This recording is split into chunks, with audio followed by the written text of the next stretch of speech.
Hello students, how are you all. I hope कि आप सभी बहुत अच्छे होंगे और आप सभी ने जो पिछला चैप्टर वो अच्छे से कंप्लीट कर लिया होगा। So now let's move into the chapter number 18 and the chapter name is punctuation.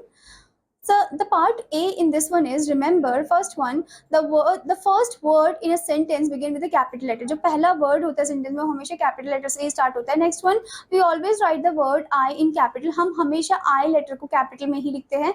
Now next one, we use a full stop at the end of the sentence. Sentence के end में हम क्या लगाते हैं? Full stop लगाते हैं. Next one, we use an exclamation mark after an interjection or at the end of the sentence that expresses a certain feeling. Okay, हम एक exclamation mark लगाते हैं interjection के बाद या फिर end of a sentence के बाद जो कि एक्सप्रेस करे एक sudden feeling. Okay, now next is we use a question mark at the end of the sentence which asks something. question mark use करते हैं at the end of the sentence तो जो कि क्या कर रहा है, कुछ पूछ रहा है. okay, now the next is part B. add a full stop, a question mark or an exclamation mark at the end of the each sentence. change the small letters to capital letters where needed. okay, जैसे कि first है today is your birthday, तो आप देख सकते हो first letter तो capital ही है.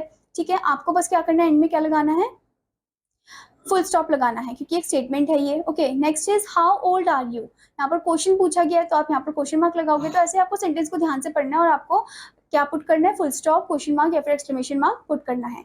ओके, और स्मॉल लेटर का कोई होगा तो उसे चेंज कर देना किसमें, कैपिटल लेटर में. Okay, now let's move into the self evaluation point, part C. rewrite these sentences using capital letter and full stop. तो फर्स्ट आपको दे रखा है my father gave me a new watch. तो यहाँ पर फर्स्ट लेटर कैपिटल करना है, जैसे माई का एम तो कैपिटल ऑलरेडी हो रखा है और लास्ट में आपको क्या लगाना है, फुल स्टॉप लगाना है. तो ऐसे आपको सेंटेंस को फिर से लिखना है by keeping the sentence first letter should be in the capital form में होना चाहिए और लास्ट में क्या लगाना चाहिए, क्या होना चाहिए, फुल स्टॉप होना चाहिए. Okay, now part D, the comma. The symbol, this one is called a comma. We use a comma when we want to express a pause in our writing. जब हम अपनी writing में एक pause ला रहे हो, ठहराव ला रहे हो, we use a comma to separate words or group of words in a long sentence in order to make the meaning of the sentence clear to the reader. हम group of words को break करने के लिए, separate करने के लिए comma का use करते हैं ताकि जो मीनिंग है वो क्लियर निकल के आए टू द रीडर.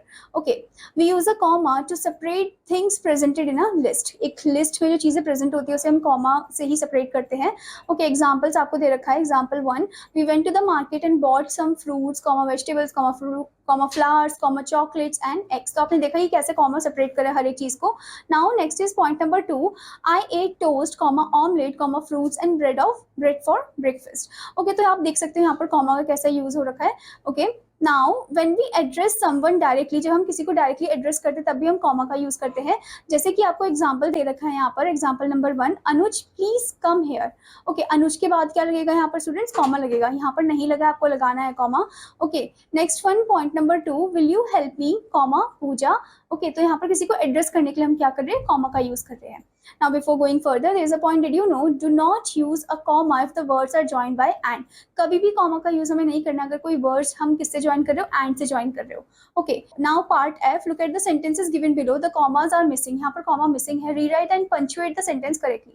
आपको फिर से लिखना है by using the comma. First one, Gauri plan to visit Mussoorie, Chennai, Bhopal and Jaipur. Gauri plan to visit Mussoorie, comma Chennai, comma Bhopal and Jaipur and after that full stop. Okay, तो ऐसे ही आपको सेंटेंस को फिर से लिखना है, आपको कॉमा का यूज करना है और लास्ट में फुल स्टॉप भी लगाना है. ओके,